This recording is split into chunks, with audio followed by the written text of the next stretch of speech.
Philanthropy Fund, Voices of Partners. My name is Dida Maltop, and today I'll be your host. I'm very excited to be introducing TPF's partners, KODA, Köy Okulları Değişim Ağı, or in English, Rural Schools Transformation Network. We have the founder of KODA with us, Mina, and the educational consultant and regional representative of KODA, Javid with us today. Before we get started, I would love to share some background on Mina and Javid because it's really impressive and very exciting.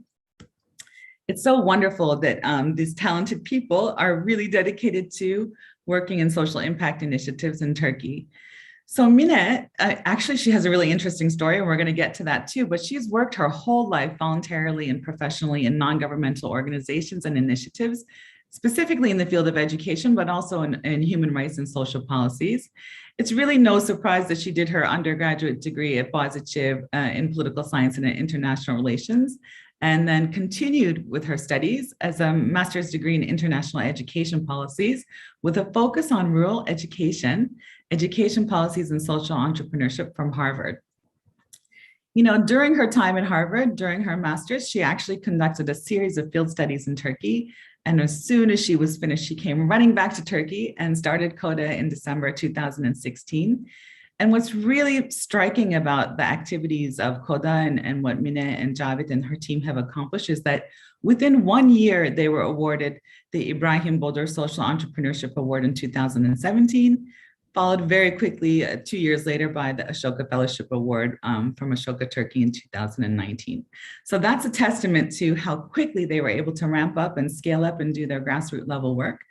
And of course, none of this would be possible without a team, and Javid, also another genius in this area of education. He studied communications, curative education, social pedagogy, child and youth education at Gazi University, and he has 2 masters from the University of Aberdeen and Üsküdar University in this field. You know, he's an accomplished educator, social pedagogue, and lecturer. He worked in England at Camp Hill Centers, at the municipality of Orhaneli, at MEF University, Medipol University, and Üsküdar University. And I think that it's a match made in heaven. You know, he's been a long-time volunteer at KODA. And very excitedly, he, because of a special project that we're going to talk about today too, he started working full-time as of September 2020, right, I guess, in the middle of, is that the middle of pandemic? Yeah, probably in the middle of the pandemic. So today we have 2 topics. Well, first of all, we would love to learn the journey of KODA, and then we would love to dive deep into the special project that you have on social and emotional development. But let's start with setting the stage. Minacığım, I'm going to put you on the spot, not only with the mission of KODA, but I love your story, the journey of how KODA came to being. Would you share a little bit about the mission and your journey? Of course, and thank you for the lovely introduction, Lida. Thank you so much. So story of KODA, as you said, it's very much related to my journey. So I will relate it to my journey again. I was, as a child, I was always interested in social justice issues, which took me to volunteering in NGOs, like at an early age. And then I was volunteering a lot. And in time, I especially started volunteering in education area. On the other hand, I was more interested in political science, like justice issues, freedom issues, like more political philosophy, I can say. And then from both sides, like intellectually, I was more drawn into issues of education because I saw how much it was related to social justice issues. And also from practice, I was really drawn into the education field. And myself, I'm also from a rural area.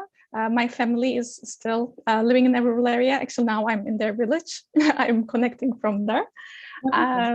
So I had also this personal connection with the issue, and they all came together. And at first, I was working academically on this. As you said, I was doing my master's in this field. But during this academic research, I met with such wonderful rural school teachers. And I think they were my primary motivation to start all this work.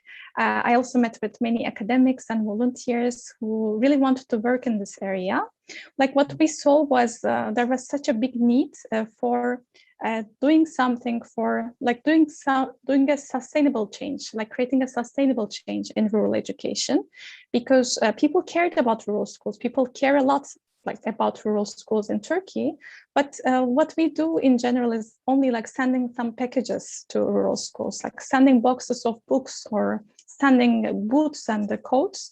But this is not enough. This is not education. Education is more like person-to-person contact. It's a process. It's a long time, so it deserves some different kind of attention, and that's what we are trying to do.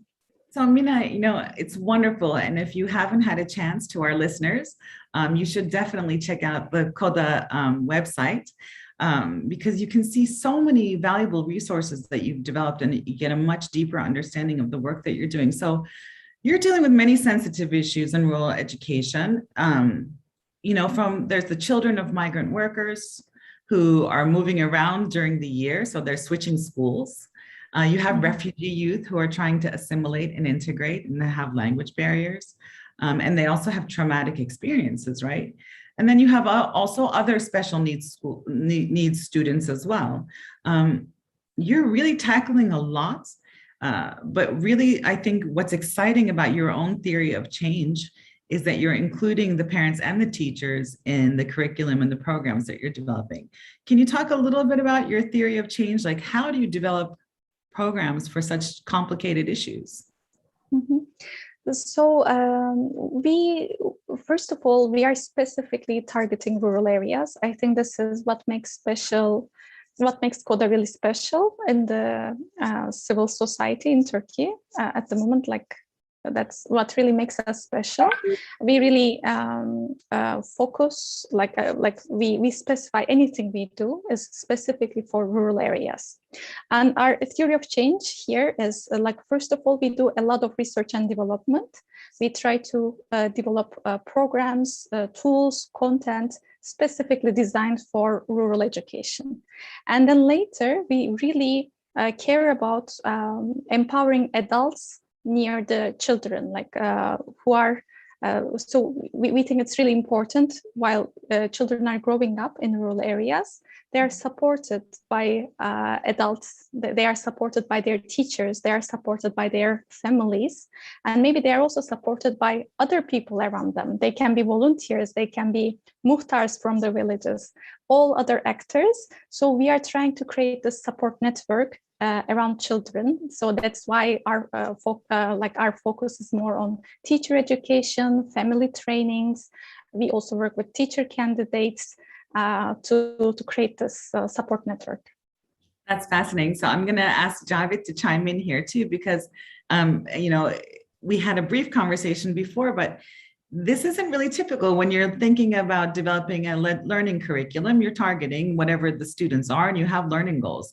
In the learning curriculum that you're trying to create here, you have so many different stakeholders. Are you developing curriculum for each of them? How do you align them with each other?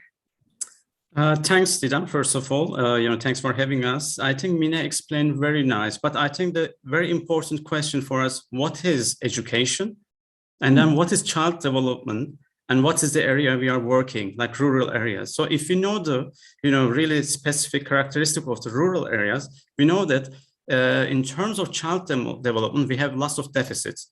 And also in terms of education, there are areas needs to be really filled. So we are focusing on holistic development of child. So in order to really help the child fully, like a holistic development, we have to work, or we have to find a way, how can we support teacher? How can we support the family? How can we create this like ecosystem around the child, that child can grow healthily, no matter in rural areas or urban areas? So I think Mina explained very nicely that we go to rural areas and we stay there long time, because any changes in education require lots of time. And I think in KODA is really important sustainability and also holistic approach, also, long-term supporting families, also the local stakeholders like muhtar, like Mina mentioned. It's really important in rural areas. If you don't work with them, because they are the locally elected people, I think they are the big part of the pieces, and we need to also engage with them. We need to tell them what is the, what you could do. Actually, we create a kind of a communication circle, which is really needed in the rural areas. I think KODA does very well. But in terms of education, if you are creating a curriculum, needs to be child-centered, needs to be person-centered, and needs to fit the really needs of the area, like rural areas. Because you can't bring a curriculum from the urban areas, just adapt into rural areas, because it wouldn't fit.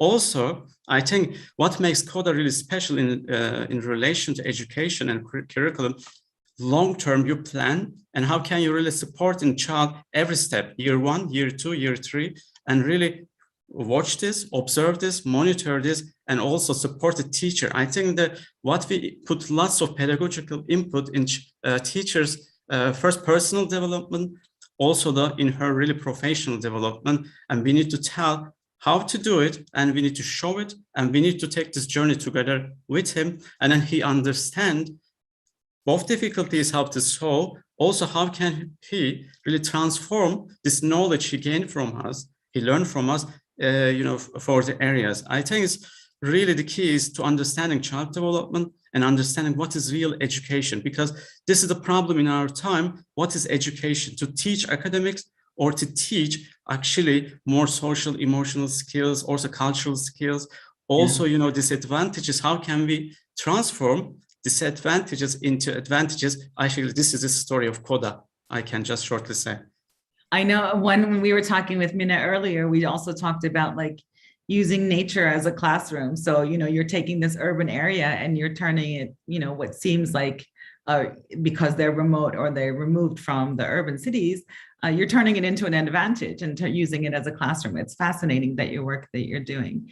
It's really wonderful that you're developing this ecosystem approach to the teachers, and I'm assuming that they also get to collaborate with each other as well. So there's a lot of peer learning is going on as well. And that whole sense of unity and camaraderie and collaboration and co-creation even is really satisfying and rewarding in terms of a career aspirations, being able to really keep currents, keep evolving, keep learning, and then keep creating impact over the long term is fascinating. So you mentioned, Javid, that this is a long-term aspiration, and you guys started in 2016. Can you share, Mina, some facts and figures about KODA's reach and impact to date? Maybe, how big is this challenge, and how much ground have you covered? You're a grassroots level organization. How's that working? Of course.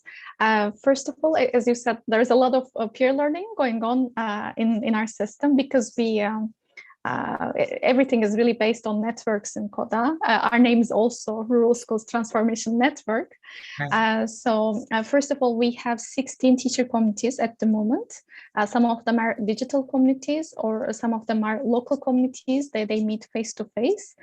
These 16 teacher communities, they support each other in every way. Like, they support each other's development, but they also support each other, so they're not lonely, they are more motivated. So first of all, we have these teacher communities, and it's really base of our work. And then second, we work with education faculties, and at the moment we are partnering with 9 different education faculties around Turkey, and we are giving like 1 semester long lessons, preparing teacher candidates for rural education, for teaching in the rural schools. So that's like another area of impact for us. Family trainings, we just started, but we already reached more than 300 families so far. We did it through teleconferences during COVID-19, and now we just started also face-to-face programs, and we get wonderful reviews, like wonderful feedback from them, which makes us really happy.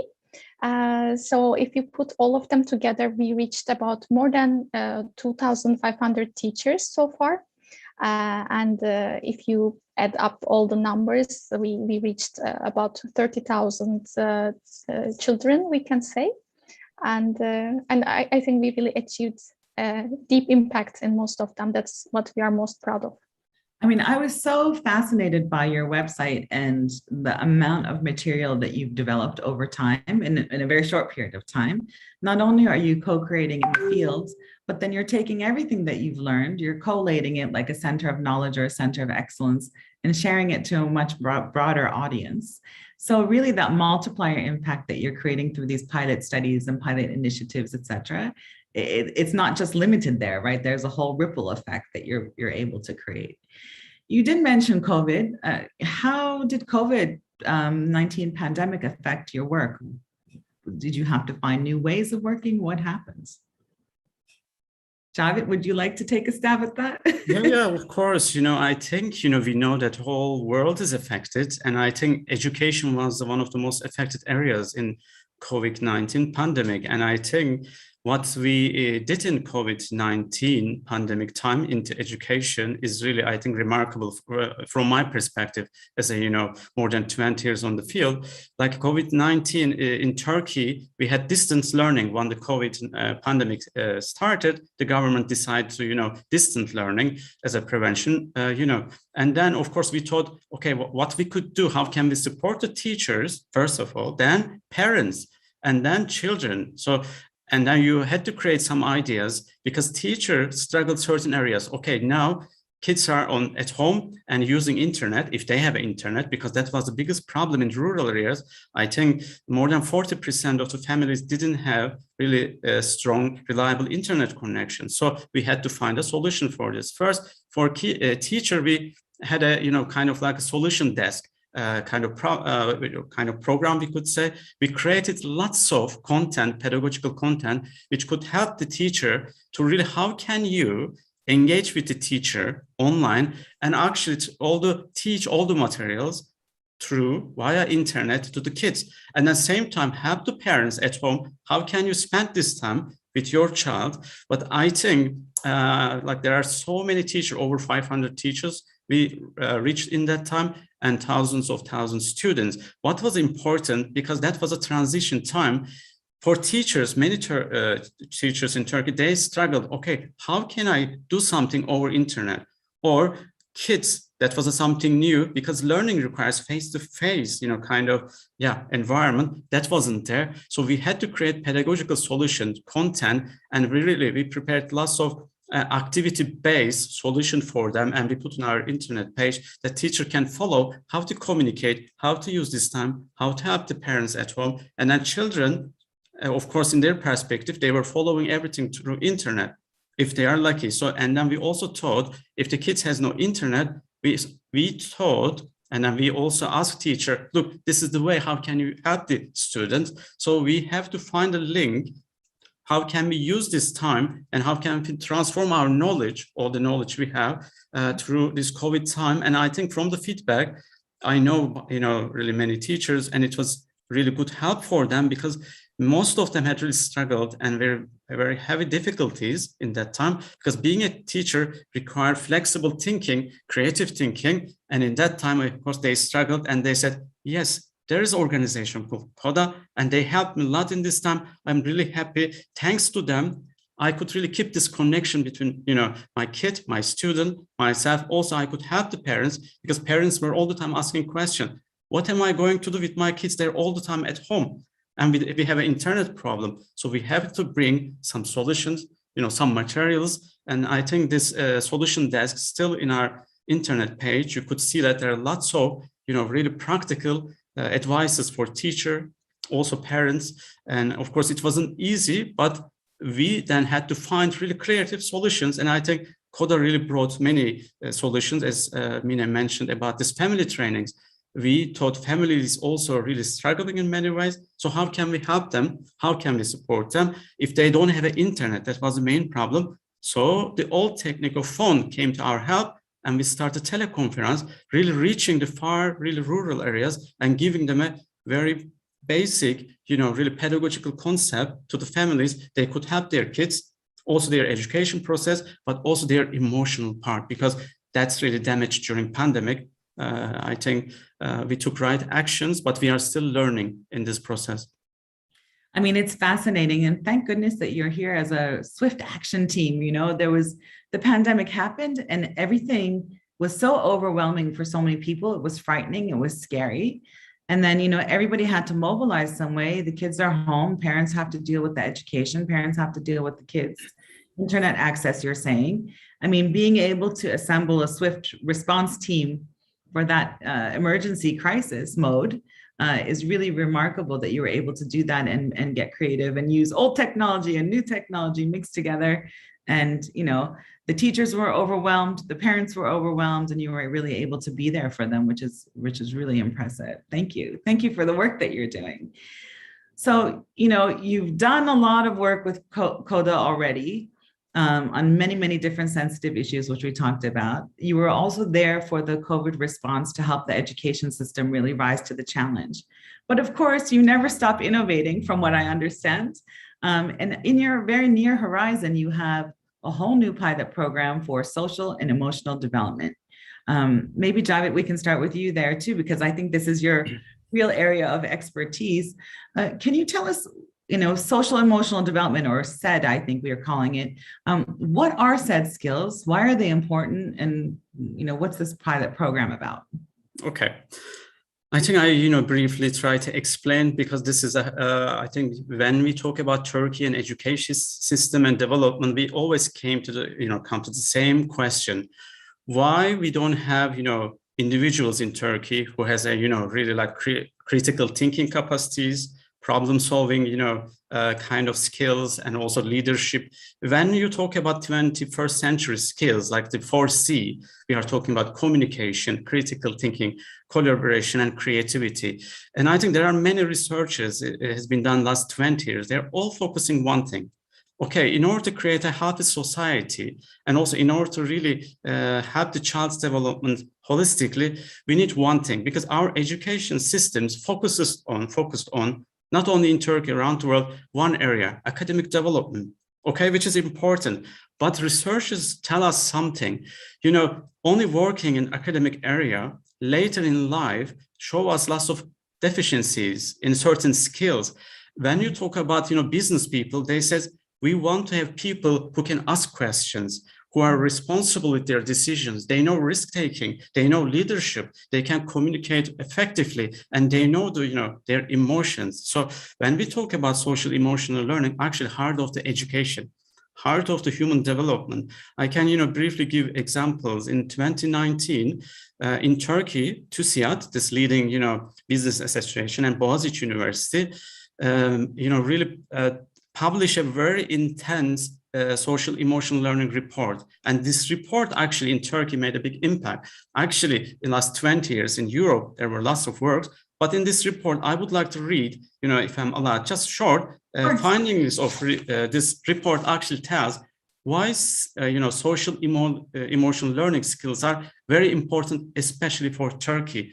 Because we are struggling, especially in rural areas, the kids growing with, really less kind of confident, emotional skills, problem-solving skills, leadership skills. When they become adult, then they are not actively engaged in social life. Actually, they are not fully fulfilling their potential. So this is the main criteria in Turkey. Actually, for Turkey's development, in this report also says social emotional learning is critical. Very essential part. I will just read it for you. It says in this report findings, very, very important. Children, youth, and adults gaining social and emotional skills competency are proven to be those who are good communicators, positive and responsible decision makers, possess critical and flexible thinking skills, able to deal with local and global problems, and are physically and spiritually healthy. That's we want. What's the aim of education? Is really helping children to fulfill their potential, full potential, not only thinking capacity, but we want children to grow in our modern time in 21st century with these skills like self-awareness, self-management, communication skills, social awareness, and problem solving, critical thinking, and leadership. So once we really help the children to gain those skills, we know that things will be different for this individual, but also things will be different for the country, for the whole of us. So this is really, many researchers indicates that in rural areas, we have a really deep problem, especially gaining social and emotional skills. I think the story is the same in urban areas, in cities, by this, TÜSİAD and Boğaziçi University's report says. So in Turkey, is it actually education policies should focus on really social and emotional skills, not exams, not really markings, not kind of like all the time racing in education, but giving really some attention to creativity, some collaboration, some really definitely like communication skills and social awareness. Once the kids have those skills, we know that they can become full citizen and also world citizen. I think therefore is really heart of the issue here in education is equal actually social emotional learning. The world is changing. I think this approach needs to be taken more seriously. As KODA, we decided, okay, that should be heart of our really education, really theory. Thank you, Javid. I mean, it's so fascinating. And I'm so excited to know that you guys are doing this because, we think of developments, human developments. There's your physical development, right? So we need to be healthy human beings. We need to get the right nutrition, et cetera, et cetera. And then there's our intellectual development. So we need to learn how to read and write, and we need to learn how to learn, right? So there's that part. And then this whole emotional development component is really the glue that ties it all together, right? How we are self-effectuating individuals, how we can self-realize our potential, how we manage our emotions, how we interact with other people, how we turn problems into opportunities, even like the whole growth mindset. It's a real, it trickles actually into our culture as well, right? So that emotional development, the social and emotional development has a ripple effect and trickles into our culture, whether we're looking at it from a fixed mindset or from a growth mindset, whether we're seeing only problems and looking for, looking to blame others for our problems, or whether we're seeing problems and saying, hey, there's an opportunity to fix this. And then we're creating heroes and heroines from the people who are willing to take action and move and have the courage and the critical and creative thinking to do so, so it's really very cultural reflection, actually, I think, if you're able to tackle that. And whichever country, whichever city, whichever rural area, whichever country is able to internalize this is going to win. In terms of the happiness quotient, maybe, there is a happiness quotient in the world. So Mina, you were telling me, actually, I think you're going to start the pilot program in Bursa, is that correct? Yes. Actually, can you talk about the structure of the program a little bit? Of course. So now actually we selected Bursa Orhaneli as our pilot region, as our we just opened a new office in Bursa Orhaneli. Actually, Javid is from there, and he was one of the biggest motivators of this choice. And we also bought a land in Bursa Orhaneli, and in the future, in near future, actually, we will announce this project in a short time. We want to build an education and R&D center for rural education in Bursa Orhaneli, which is a very exciting project for us. And we already started this year implementing our pilot projects in Bursa Orhaneli. So what we imagine there is starting all of our pilots, because as you said, we develop a lot of content, a lot of programs, and we needed a place where we can fastly pilot these programs before spreading them around Turkey. So now, Bursa Orhaneli became this center for us, and this emotional learning program. We will start second semester. We want to start beginning January in Orhaneli. So it will be a pilot program.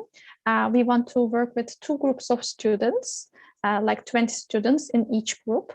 One of the groups will work this program within the school program. So it will be a part of the school program. After school or in school, we still talk about this with the school, but it will be inside the school. And the second one, we will be implemented as an after school program. So we will be able to also compare the results. And in this program, we have a whole program, children will come to lessons twice a week, and they will have sessions about 1.5 hours. and we will have a lot of activities, like real activities where they will be so active, and they will learn. Like what we aim is that they will gain all these socio-emotional skills throughout these activities, which go step by step, and that's our aim. And we are really excited to start a fundraising campaign now with TPF to support this project. That's going to be an amazing program. Well, first of all, congratulations on the new Research and Development Center.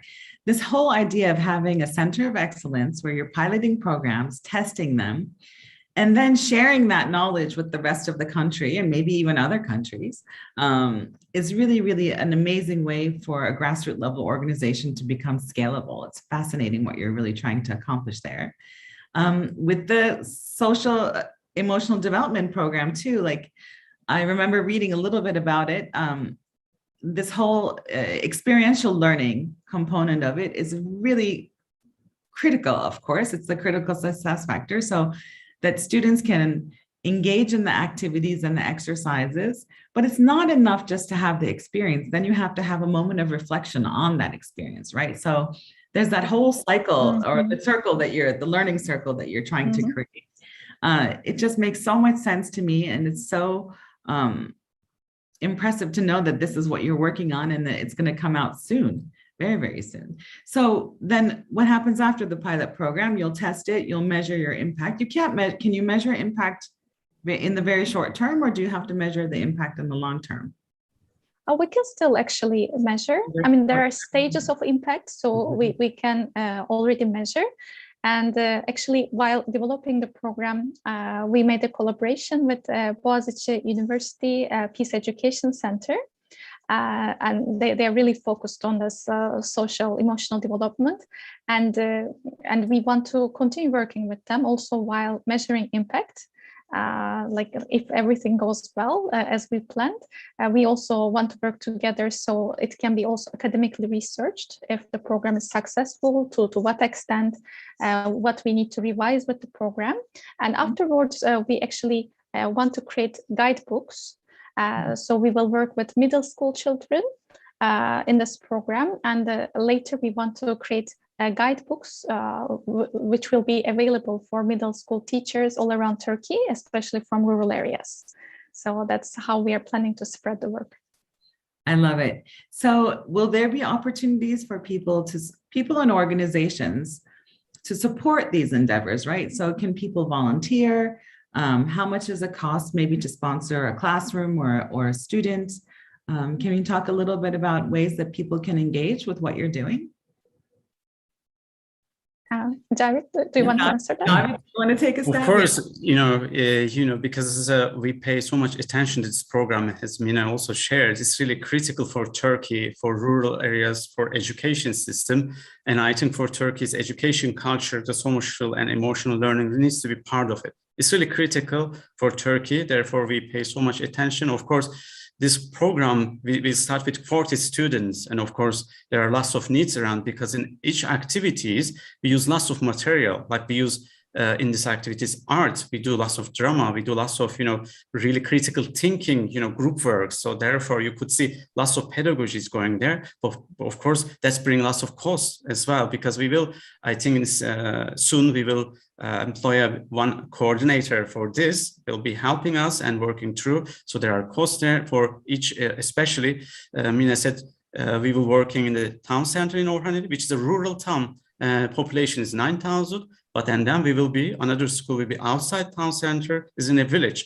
So there will be transport costs. So when you look at it in this program, there's lots of cost. And of course, KODA is, volunteering or kind of an organization which can't cover all this. We are really dependent on your support there. When you look at each student, which goes up to, really 5,000-6,000 liras for each student almost, because when you look at the material unit, time you spend, all the slides, and you need to carry them, their food, we are talking about, only 40 students, quite a, some amount of money. When you calculate it for each student for 5,000 liras, that makes quite a sum. But of course, the coming years, this is important because we would like to really also have a kind of work with Minister of Education, because we know that they are also working on it, but they need some, evidence-based, some theories, some, organization who already done this work. They want to really hear and put into practice. I think, as Mina said, it's really good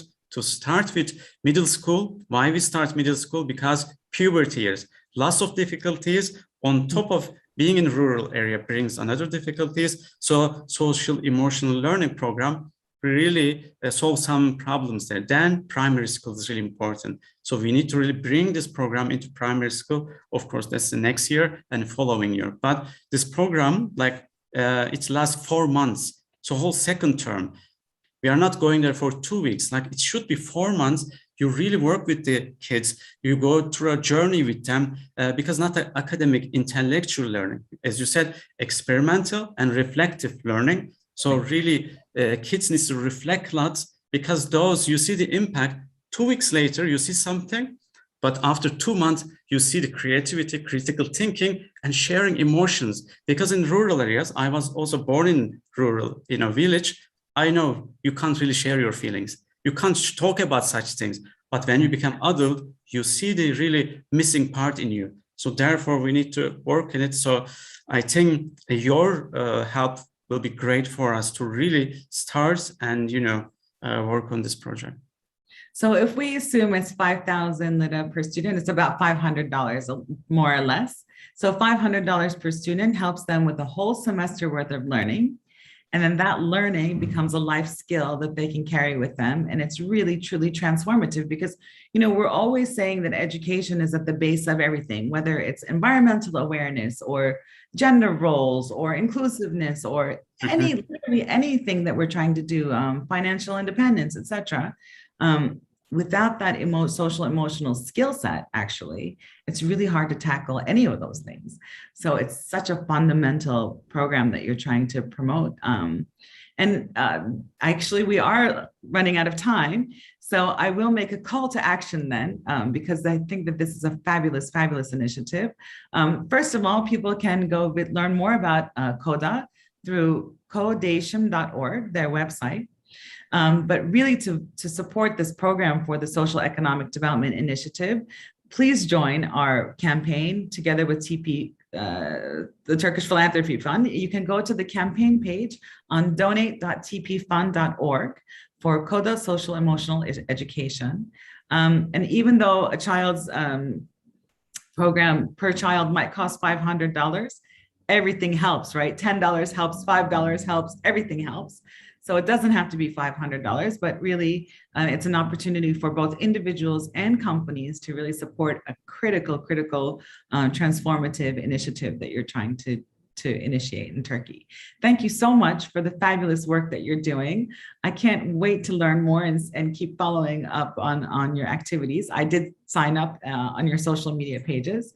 And thank you also to our listeners. It's really wonderful to know that you're interested in exploring more about KODA and all the activities that TPF is also supporting. So thank you all for participating from Voices of Partners. Thank you, Didem, and thank you to all Thanks for TPF having us. community. It's a pleasure.